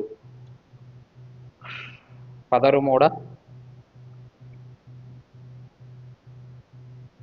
ಮೋಡ, ರಾಶಿವೃಷ್ಟಿ ಮೋಡ, ರಾಶಿ ಮೋಡ, ಹಿಮಕಣ ಮೋಡ. ನೋಡಿ, ಉಣ್ಣೆಯ ಗುಡ್ಡ ಎಂದು ಜನಪ್ರಿಯವಾಗಿರುವ ಮೋಡಗಳಿಗೆ ನಾವೇನಂತ ಕರೆಯುತ್ತೇವೆಪ್ಪ ಅಂತಂದ್ರೆ ರಾಶಿ ಮೋಡ ಎಂದು ಕರೆಯುತ್ತೇವೆ. ಗೊತ್ತಿರ್ಬೇಕು ನಮಗೆ ರಾಶಿ ಮೋಡ ಅಂದ್ರೆ ಏನಪ್ಪಾ ಅಂದ್ರೆ ಇವು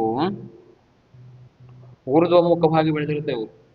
ಅವುಗಳ ಮೇಲೆ ಗೋಪುರಾಕೃತಿಯಲ್ಲಿ ಬಾಗಿರುವುದರಿಂದ ಹೂಕೋಸಿನ ರಚನೆ ಹೋಲುತ್ತೆ. ಒಂಥರ ಹೂಕು ನೋಡೋಕೆ ಹೆಂಗ್ ಕಾಣುತ್ತೆ? ಹೂಕೋಸು ಅಂದ್ರೆ ಗೊತ್ತಾ? ನಮ್ಮ ಹಳ್ಳಿ ಕಡೆ ನಾವೇನಂತ ಹೂಕೋಸು ಅಂದ್ರೆ ಪಲ್ಯ ಮಾಡುತ್ತಲ್ಲ, ಹಾ, ಆ ತರ ಉಣ್ಣೆ ಕಾಣುತ್ತೆ. ಸೊ ಅಂತಹ ಮೋಡಗಳಿಗೆ ನಾವೇನಂತ ಕರಿತೀವಪ್ಪ ಅಂದ್ರೆ ಉಣ್ಣೆಯ ಗುಡ್ಡ. ಇವೆ ಅಂದ್ರೆ ಗೋಪುರಾಕೃತಿಯಲ್ಲಿ ಕಾಣುತ್ತವೆ. ಅಂದ್ರೆ ಗೋಪುರ ಅಂದ್ರೆ ಗೊತ್ತಲ್ಲ ನಿಮ್ಗೆ, ದೇವಸ್ಥಾನದ ಒಂಥರ ರಾಶಿಗಳನ್ನ ಒಳಗೊಂಡಿರುತ್ತೆ. ಸೊ ಹಂಗಾಗಿ ಈಗ ರಾಶಿ ಮೋಡ ನೋಡೋದಕ್ಕೆ ಹತ್ತಿ ಉಣ್ಣೆ ಉಣ್ಣೆಯ ಗುಡ್ಡೆ ಆ ತರ ಕಾಣುತ್ತವೆ. ಇಲ್ಲಿ ಸರಿಯಾದ ಉತ್ತರ ಏನಪ್ಪಾ ಅಂತಂದ್ರೆ ಪ್ರಶ್ನೆ ಸಂಖ್ಯೆ ಎಷ್ಟಲ್ಲದು? ವೇಟ್ ಮಾಡಪ್ಪ.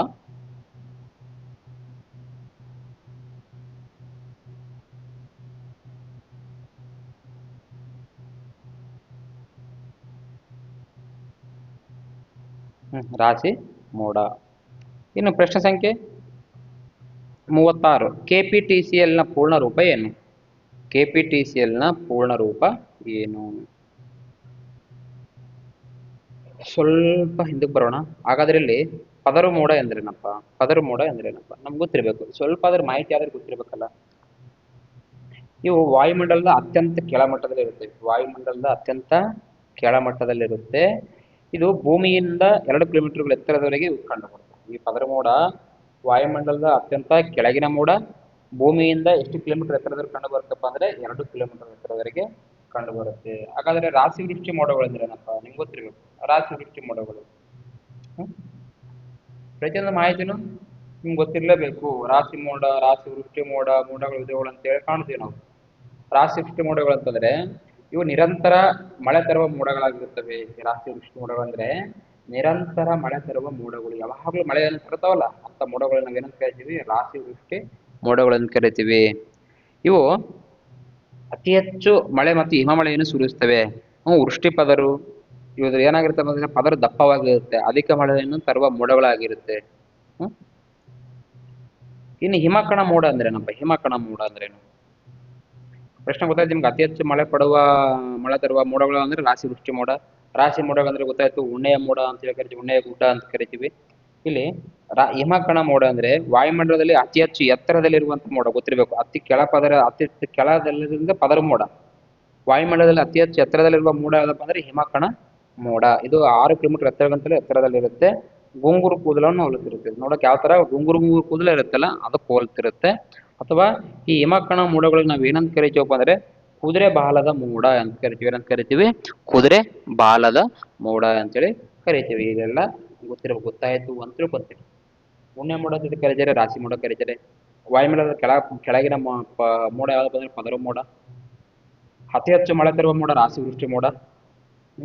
ಅಷ್ಟೇ ಗುಂಗುರು ಕೂದಲು ಅಥವಾ ಕುದುರೆ ಬಾಲದ ಮೋಡ ಅಂತ ಕರಿತೀವಿ ಹಿಮಕಣ ಮೋಡ ಅಂತೇಳಿ ಕರಿತೀವಿ. ಅತಿ ಹೆಚ್ಚು ಎತ್ತರದಲ್ಲಿರುವಂತಹ ಮೋಡ ಯಾವ್ದಪ್ಪ ಅಂತಂದ್ರೂ ಹಿಮಕಣ ಮೋಡ. ಪ್ರಶ್ನೆ ಸಂಖ್ಯೆ 36. KPTCL ನ ಪೂರ್ಣ ರೂಪ ಏನಪ್ಪಾ ಅಂತಂದ್ರೆ ಏನಂತ ಕೇಳಿದಾನೆ. Kirloskar power trans limitation, Karnataka power transmission corporation limited, ಕೇಂದ್ರೀಯ power transmission company limited, Kavika power transport company limited. ಇಲ್ಲಿ ಸರಿಯಾದಂತ ಉತ್ತರ ಯಾವ್ದಪ್ಪ ಅಂತಂದ್ರೆ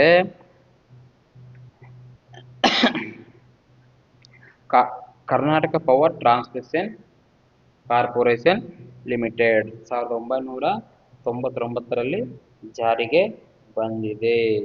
ಆಗಸ್ಟ್ 1 1999ರಲ್ಲಿ KPTCL ಜಾರಿಗೆ ಬಂದಿದೆ. ಇದರ ಪ್ರಧಾನ ಕಚೇರಿ ಎಲ್ಲಿದೆಪ್ಪ ಅಂದ್ರೆ ಬೆಂಗಳೂರು. ಎಲ್ಲಿ?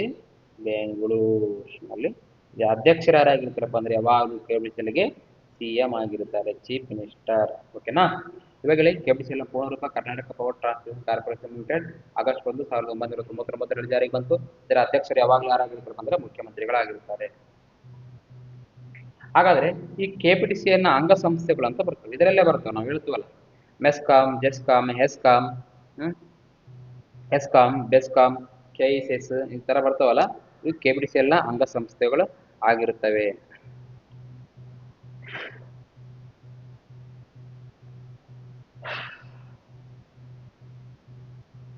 ಇನ್ನು ಗ್ರಾಹಕರು ತಮ್ಮ ಕುಂದುಕೊರತೆಗಳಿಗೆ ಪರಿಹಾರ ಪಡೆಯಲು ನಮ್ಮ ದೇಶದಲ್ಲಿ ಜಾರಿ ತಂದ ಮೊದಲ ನಿಯಂತ್ರಿತ ಕಾಯ್ದೆ ಯಾವುದಪ್ಪ? ಇದಾಗಿದೆ ಅಂತ ಕೇಳ್ತಾ ಇದ್ದಾನೆ. ಗ್ರಾಹಕರು ತಮ್ಮ ಕುಂದುಕೊರತೆಗಳಿಗೆ ಪರಿಹಾರ ಪಡೆಯಲು ತಮ್ಮ ದೇಶದಲ್ಲಿ ಜಾರಿಗೆ ತಂದ ಮೊದಲ ನಿಯಂತ್ರಿತ ಕಾಯ್ದೆ ಯಾವುದಾಗಿದೆ ಅಥವಾ ಇದಾಗಿದೆ? ಗ್ರಾಹಕ ಸಂರಕ್ಷಣಾ ಕಾಯ್ದೆ, ಭಾರತೀಯ ಮಾಪನ ಸಂಸ್ಥೆ ಕಾಯ್ದೆ, ಸರಕು ಮಾರಾಟ ಕಾಯ್ದೆ, ಭಾರತೀಯ ಒಪ್ಪಂದ ಕಾಯ್ದೆ. ಇಲ್ಲಿ ಸರಿಯಾದಂತಹ ಉತ್ತರ ಯಾವ್ದಪ್ಪ ಅಂತಂದ್ರೆ ನೋಡಿ, ಭಾರತೀಯ ಒಪ್ಪಂದ ಕಾಯ್ದೆ. ನಿಮ್ಗೆ ಗೊತ್ತಿರಬೇಕು, ಭಾರತೀಯ ಒಪ್ಪಂದ ಕಾಯ್ದೆ 1872ರಲ್ಲಿ ಜಾರಿಗೆ ಬರುತ್ತೆ. 1872ರಲ್ಲಿ ಒಪ್ಪಂದಗಳ ಕಾನೂನು ಸೂಚಿಸುತ್ತದೆ. ಭಾರತೀಯ ಒಪ್ಪಂದ ಕಾಯ್ದೆ ಅಂತೇಳಿ ನಾವು ಇದಕ್ಕೆ ಕರಿತೀವಿ. ಒಟ್ಟಾರೆಯಾಗಿ ಗ್ರಾಹಕರು ಕುಂದುಕೊರತೆಗಳಿಗೆ ಪರಿಹಾರ ಪಡೆಯಲು ನಮ್ಮ ದೇಶದಲ್ಲಿ ಜಾರಿಗೆ ತಂದ ಮೊದಲ ನಿಯಂತ್ರಿತ ಕಾಯ್ದೆ ಯಾವುದಪ್ಪ ಅಂದ್ರೆ ಭಾರತೀಯ ಒಪ್ಪಂದ ಕಾಯ್ದೆ.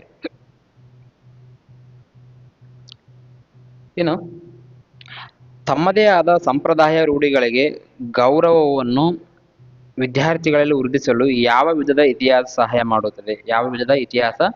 ಸಹಾಯ ಮಾಡುತ್ತೆ? ನೋಡಿ, ತಮ್ಮದೇ ಆದ ಸಾಂಪ್ರದಾಯಿಕ ರೂಢಿಗಳಿಗೆ ಗೌರವವನ್ನು ವಿದ್ಯಾರ್ಥಿಗಳಲ್ಲಿ ವೃದ್ಧಿಸಲು ಯಾವ ವಿಧದ ಇತಿಹಾಸ ಸಹಾಯ ಮಾಡುತ್ತದೆ?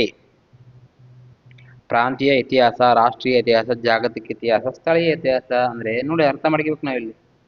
ತಮ್ಮದೇ ಆದ ಸಂಪ್ರದಾಯ ಮತ್ತು ರೂಢಿಗಳಿಗೆ ಯಾವ್ದಪ್ಪ ಅಂದ್ರೆ ಸ್ಥಳೀಯ ಇತಿಹಾಸ. ಅಂದ್ರೆ ನಾವು ನೋಡಿ, ಇಲ್ಲಿನ ವಾತಾವರಣ ಬೇರೆ, ಅಲ್ಲಿನ ವಾತಾವರಣ ಬೇರೆ. ನಾವು ಇಲ್ಲಿ ಜನ ಹೆಂಗಿರ್ತಾರೆ ನಾವು ಅದೇ ತರ ಇರ್ತೀವಿ, ಅಲ್ಲಿ ಜನ ಯಾವ ತರ ಇರ್ತಾರೆ ಅದೇ ತರ ಇರುತ್ತಾರೆ. ಒಟ್ಟಾರೆಯಾಗಿ ಸ್ಥಳೀಯ ಇತಿಹಾಸ ಅಂತೇಳಿ ಕರಿತೀವಿ. ಮುಂದಿನ ಪ್ರಶ್ನೆ 39ನೇದು. ಒಡ್ಡಾರಾಧನೆಯು ಇವರ ಪ್ರಸಿದ್ಧ ಕೃತಿಯಾಗಿದೆ. ನೋಡಿ, ಒಡ್ಡಾರಾಧನೆ ಶ್ರೀವಿಜಯ, ಜನ್ನ, ಶಿವಕೂಟಾಚಾರ್ಯ, ರನ್ನ. ಇಲ್ಲಿ ಸರಿಯಾದಂತಹ ಉತ್ತರ ಯಾವ್ದಪ್ಪ? ನಿಮ್ಗೆ ಗೊತ್ತಿರ್ಬೇಕು ಒಡ್ಡಾರಾಧನೆ. ಸರಿಯಾದ ಶಿವಕೂಟಾಚಾರ್ಯ. ಇಲ್ಲಿ ಹಾಗಾದ್ರೆ ಶ್ರೀವಿಜಯನ ಕೃತಿ ಏನಪ್ಪಾ? ಶ್ರೀವಿಜಯ ಏನ್ ಬರೀತಾನ? ಕವಿರಾಜ ಮಾರ್ಗ ಬರೀತಾನೆ. ಜನ್ನ ಏನ್ ಬರೀತಾನಪ್ಪ? ಯಶೋಧರ ಚರಿತೆ ಬರೀತಾನ. ಅನಂತನಾಥ ಪೂರ್ಣ ಬರೀತಾನೆ. ಅನುಭವ ಮುಖರ ಮುಂತಾದವುಗಳನ್ನು ಬರೀತಾನೆ. ಜನ್ನನ ಯಶೋಧರ ಚರಿತೆ, ಅನಂತನಾಥ ಪೂರ್ಣ. ಶಿವಕೋಟಾಚಾರ್ಯ ಒಡ್ಡಾರಾಧನೆ. ಈ ಒಡ್ಡಾರಾಧನೆ ಪ್ರಶ್ನೆ ಕೇಳ್ತಾನೆ, ಎಷ್ಟು ಜೈನ ಧಾರ್ಮಿಕ ಕಥೆಗಳ ಸಂಗ್ರಹವಾದಪ್ಪ ಅಂತಂದ್ರೆ 19 ಜೈನ ಧಾರ್ಮಿಕ ಕಥೆಗಳ ಸಂಗ್ರಹವಾಗಿದೆ ಒಡ್ಡಾರಾಧನೆ. ಇದು ನಮ್ಗೆ ಗೊತ್ತಿರಬೇಕು. ಇದರ ಕರ್ತೃ ಯಾರಪ್ಪ ಅಂದ್ರೆ ಶಿವಕೋಟಾಚಾರ್ಯ. ಇದು ಎಂತಹ ಕೃತಿಯಪ್ಪ ಅಂದ್ರೆ ಇದು ಗದ್ಯ ಕೃತಿ. ಎಂತಹ ಕೃತಿ? ಗದ್ಯ ಕೃತಿ.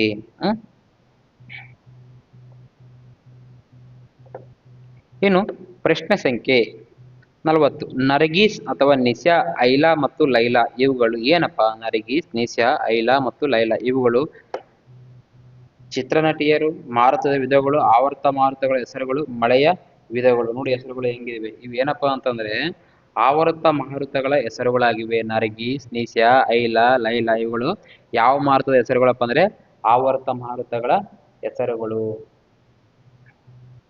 ಏನಪ್ಪ ಆವರ್ತ ಮಾರುತ ಅಂದ್ರೆ ನಿಮ್ಗೆ ಗೊತ್ತಿರ್ಬೇಕು. ಆವರ್ತ ಮಾರುತ ಅಂದ್ರೆ ಏನಪ್ಪ? ಹ್ಮ್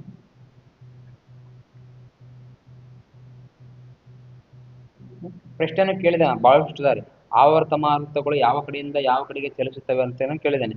ಅಧಿಕ ಒತ್ತಡದ ಕಡೆಯಿಂದ ಮಾರುತಗಳು ವೃತ್ತಾಕಾರವಾಗಿ ಬೀಸುವುದನ್ನ ಆವರ್ತ ಮಾರುತಗಳು ಅಂತ ಹೇಳಿ ನಾವು ಕರಿತೀವಿ. ಅಂದ್ರೆ ಆವರ್ತ ಮಾರುತಗಳು ಅಧಿಕ ಒತ್ತಡದ ವಲಯದಿಂದ ಮಾರುತಗಳು ಯಾವ ರೀತಿ ಬೀಸುತ್ತವೆ ಅಂದ್ರೆ ವೃತ್ತಾಕಾರವಾಗಿ ಬೀಸುತ್ತವೆ. ಅದಕ್ಕೆ ನಾವು ಏನಂತ ಕರಿತೀವಿ ಅಂದ್ರೆ ಆವರ್ತ ಮಾರುತಗಳು ಅಂತೇಳಿ ಕರಿತೀವಿ.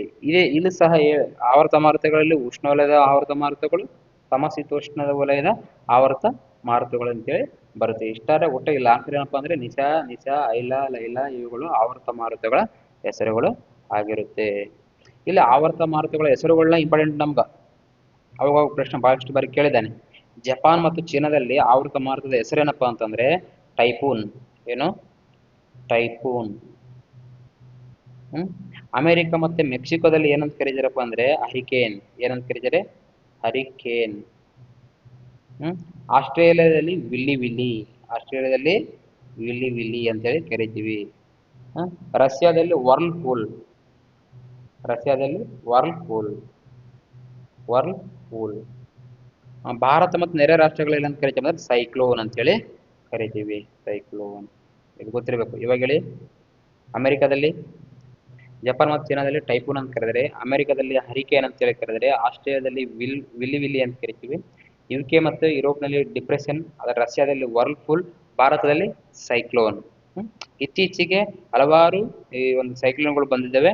ಆದ್ರೆ ಮುಖ್ಯವಾದವುಗಳು ಯಾವಪ್ಪ ಅಂದ್ರೆ ಬೋಲಾ, ನರಗಿ, ಸ್ನೀಸ್ಯ, ಐಲ, ಲೈಲ, ಬಿಜಿಲಿ, ಜಲ್, ನೀಲಂ. ಆದ್ರೆ ನಮ್ಗೆ ಗೊತ್ತಿರ್ಬೇಕು, ಪ್ರತಿ ವರ್ಷ ನಾವು ಹುಡುಕಿ ಅಂತ ಇರ್ಬೇಕು ನಾವು. ಒಟ್ಟಾರೆಯಾಗಿ ಆವರ್ತ ಮಾರುತಗಳು ಒಂದೊಂದು ದೇಶದಲ್ಲಿ ಒಂದೊಂದು ಹೆಸರನ್ನು ಕರೀತಾರೆ. ಆವರ್ತ ಮಾರುತಗಳು ಯಾವ ರೀತಿ ಚಲಿಸ್ತಾವಪ್ಪ ಅಂತಂದ್ರೆ ಅಧಿಕ ಒತ್ತಡದ ಕಡೆಯಿಂದ ವೃತ್ತಾಕಾರವಾಗಿ ಬೀಸುವುದನ್ನೇ ನಾವು ಏನಂತ ಕರಿತೀವಪ್ಪ ಅಂದ್ರೆ ಆವರ್ತ ಮಾರುತಗಳು ಅಂತೇಳಿ ಕರೆಯುತ್ತೇವೆ.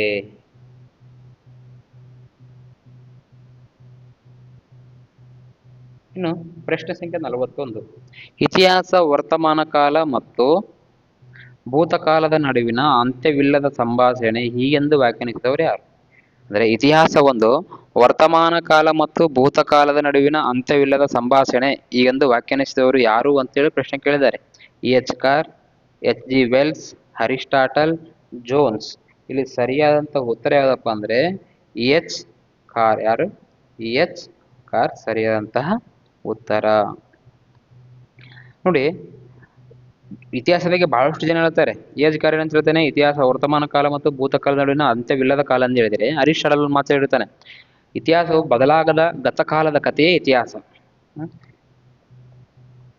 ಇನ್ನು ಪ್ರಶ್ನೆ ಸಂಖ್ಯೆ 42 ಬರೋದಾದ್ರೆ, ಜವಾಹರ್ ಲಾಲ್ ನೆಹರು ಮಂಡಿಸಿದ ಧ್ಯೇಯಗಳ ನಿರ್ಣಯವನ್ನು ಸಂವಿಧಾನ ಸಭೆಯು ಡ್ಯಾಶ್ ರಂದು ಅಂಗೀಕರಿಸಿತು. ನಿಮಗೆ ಗೊತ್ತೇ ಇರುತ್ತೆ. ಸಂವಿಧಾನ ಸಭೆ ಯಾವಾಗ ಅಂಗೀಕರಿಸಿತು? ಏನ್ ಅಂಗೀಕರಿಸಿತು? ಜವಾಹರ್ಲಾಲ್ ನೆಹರು ಅವರು ಮಂಡಿಸಿದ ಧ್ಯೇಯಗಳ ನಿರ್ಣಯವನ್ನು ಸಂವಿಧಾನ ಸಭೆ ಯಾವಾಗ ಅಂಗೀಕಾರ ಮಾಡಿತು ಅಂತೇಳಿ ಪ್ರಶ್ನೆ ಕೇಳಿದ್ದಾನೆ. ಇಲ್ಲಿ ಸರಿಯಾದಂತ ಉತ್ತರ ಜನವರಿ 22,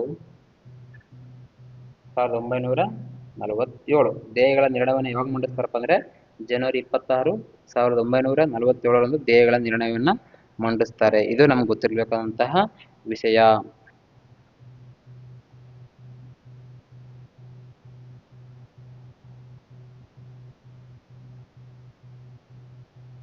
ಇನ್ನು ಪ್ರಶ್ನೆ ಸಂಖ್ಯೆ 43. ಯಶೋಧರ ಚರಿತೆಯು ಇವರಿಂದ ರಚಿಸಲ್ಪಟ್ಟಿತ್ತು. ಯಶೋಧರ ಚರಿತೆಯು ಇವರಿಂದ ರಚಿಸಲ್ಪಟ್ಟಿದೆ. ಗೊತ್ತಿದೆ ನಿಮ್ಗೆಲ್ಲ. ಆಪ್ಷನ್ಗಳು ಕೆ.ಸಿ. ರಾಜ, ಜನ್ನ, ರಾಘವಾಂಕ, ರುದ್ರಭಟ್ಟ. ಈಗಾಗಲೇ ಹೇಳಿದೆ ನಾನು. ಯಶೋಧರ ಚರಿತೆ ಯಾರಪ್ಪ ಅಂದ್ರೆ ಜನ್ನ. ಯಾರ್ದು? ಜನ್ನ. ಕೆ.ಸಿ. ರಾಜೇಂದ್ರ ಯಾವ್ದಪ್ಪ? ಕೆ.ಸಿ. ರಾಜೇಂದ್ರ ಯಾವುದು? ಈಗಾಗಲೇ ಹೇಳಿದ್ದೆ ನಾನು. ಶಬ್ದಮಣಿ ದರ್ಪಣ. ಇವೆಲ್ಲ ಗೊತ್ತಿರ್ಬೇಕು. ಯಶೋಧರ ಚರಿತೆ ಇವರಿಂದ ರಚಿಸಲ್ಪಟ್ಟಿದ್ದಪ್ಪ ಅಂದ್ರೆ ಜನನಿಂದ ರಚಿಸಲ್ಪಟ್ಟಿದೆ. ಇನ್ನು ಪ್ರಶ್ನೆ ಸಂಖ್ಯೆ 44. ನಮ್ಮ ರಾಜ್ಯ ಕರ್ನಾಟಕ ಎಂದು ಮರುನಾಮಕರಣ ಮಾಡಲಾಗಿದ್ದು. ನಮ್ಮ ರಾಜ್ಯ ಕರ್ನಾಟಕ ಎಂದು ಮರುನಾಮಕರಣ ಮಾಡಲಾಗಿದ್ದು 1973, 1953, 1956, 1962. ನಮ್ಮ ರಾಜ್ಯ ಕರ್ನಾಟಕ ಎಂದು ಮರುನಾಮಕರಣ ಮಾಡಿದ್ದು ಯಾವಾಗಪ್ಪ ಅಂದರೆ 1973. ನಿಮ್ಗೆ ಗೊತ್ತಿರಲೇಬೇಕು. 1973 ನವೆಂಬರ್ 1ರಂದು ನಮ್ಮ ರಾಜ್ಯ ಕರ್ನಾಟಕ ಎಂದು ಮರುನಾಮಕರಣ ಮಾಡ್ತಾರೆ. ವಿಶಾಲ ರಾಜ್ಯ ಅಸ್ತಿತ್ವಕ್ಕೆ ಬಂದಿದ್ದು ನವೆಂಬರ್ 1, 1956. ನವೆಂಬರ್ 1, 1956. ಅದರ ಮರುನಾಮಕರಣ ಮಾಡಿದ್ದು ಯಾವಾಗಪ್ಪ ಅಂದರೆ ನವೆಂಬರ್ 1, 1973. ಏನಂತ ಮರುನಾಮಕರಣ ಮಾಡ್ತಾರಪ್ಪ ಅಂದರೆ ಕರ್ನಾಟಕ ಎಂದು ಮರುನಾಮಕರಣ ಮಾಡುತ್ತಾರೆ.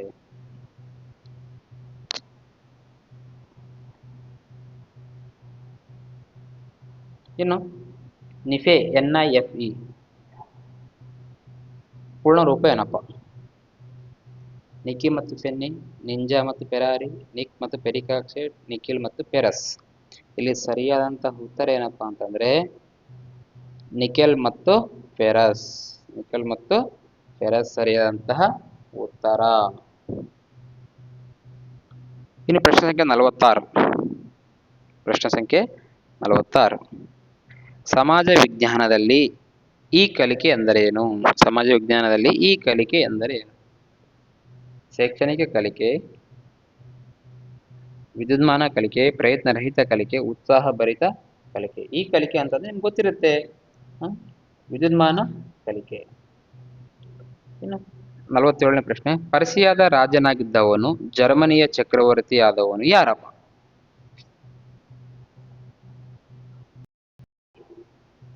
ಇಲ್ಲಿ ಸರಿಯಾದಂತ ಉತ್ತರ ಮೊದಲನೇ ವಿಲಿಯಂ. ಮೊದಲನೇ ವಿಲಿಯಂ ಸರಿಯಾದಂತಹ ಉತ್ತರ.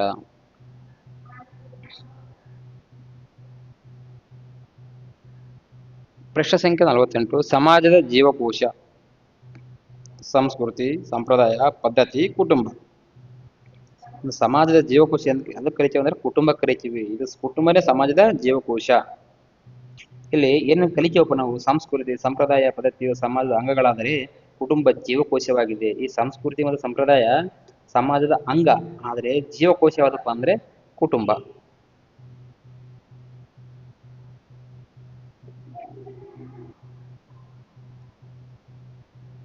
ವಿಮರ್ಶಾತ್ಮಕ ತನಿಖಾ ವಿಧಾನ. ವಿಮರ್ಶಾತ್ಮಕ ತನಿಖೆ ವಿಧಾನ ಅಂದ್ರೆ ಏನಪ್ಪಾ? ಶಿಕ್ಷಕ ಕೇಂದ್ರಿತ, ಪ್ರಕ್ರಿಯೆ ಕೇಂದ್ರಿತ, ಚಟುವಟಿಕೆ ಕೇಂದ್ರಿತ, ವಿದ್ಯಾರ್ಥಿ ಕೇಂದ್ರಿತ. ಇಲ್ಲಿ ಸರಿಯಾದಂತಹ ಉತ್ತರ ಏನಪ್ಪಾ ಅಂತಂದ್ರೆ ವಿಮರ್ಶಾತ್ಮಕ ಕಲಿಕಾ ವಿಧಾನ ಅಂತಂದ್ರೆ ಇಲ್ಲಿ ವಿದ್ಯಾರ್ಥಿ ಕೇಂದ್ರಿತ. ನೋಡಿ, ಯಾವಾಗ್ಲೂ ಶಿಕ್ಷಕ ಕೇಂದ್ರಿತ ಆಗಿರ್ಬಾರ್ದು ಕಲಿಕೆ.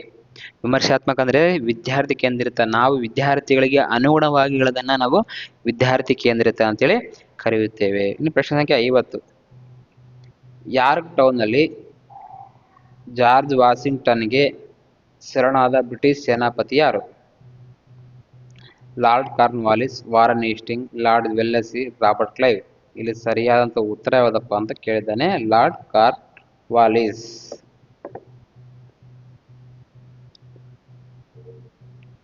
ಪ್ರಶ್ನೆ ಸಂಖ್ಯೆ ಇಲ್ಲಿಗೆ 2015ರ ಭಾಗ ಸಮಾಜ ವಿಜ್ಞಾನ ಪ್ರಶ್ನೆ ಪತ್ರಿಕೆಯ 50 ಪ್ರಶ್ನೆಗಳನ್ನು ನೋಡಿದ್ದೇವೆ ಭಾಗ 1ರಲ್ಲಿ. ಮುಂದಿನ ವಿಭಾಗದಲ್ಲಿ ಭಾಗ 2ರಲ್ಲಿ ಇನ್ನೂ ಉಳಿದ 50 ಪ್ರಶ್ನೆಗಳನ್ನು ನೋಡೋಣ. ಇದೇ ರೀತಿಯಾಗಿ ಹೈಸ್ಕೂಲ್ ಶಿಕ್ಷಕರ ನೇಮಕಾತಿಯ ಎಲ್ಲಾ